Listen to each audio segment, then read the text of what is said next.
The war is ugly and it's heavy on the people, on the children, on the families. This is will be a solution for any problem, human problems.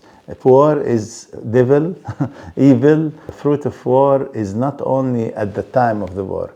They live injured for long generations, long time.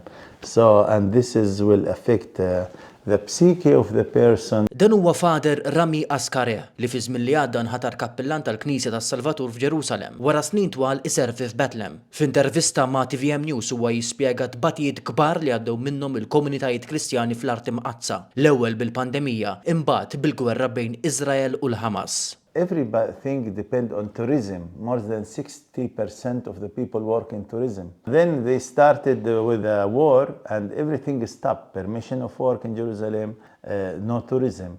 And was very hard on people. F'dan il-kuntest semma d-donazzjonijiet li rċieva mill-parroċċi Maltin li laħqu l-eluf ta' euro. These collections from the parishes moved by Joe Magistrate Mifsud and other parish priest that I agreed them from here and I'm waiting their visit. When you have a heart that full of God, you can feel even in other countries people who is in need, and they were very generous with us. So we continue to pray for them and for our friends from Malta.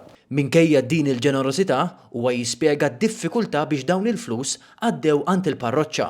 The situation was very hard to send the money because the governments said that they don't want this money, they want to control the money and they cannot anybody send donation for Palestinian territory. But then we find a way to send in our convent in Italy or other Germany and from there to send directly in our accounts.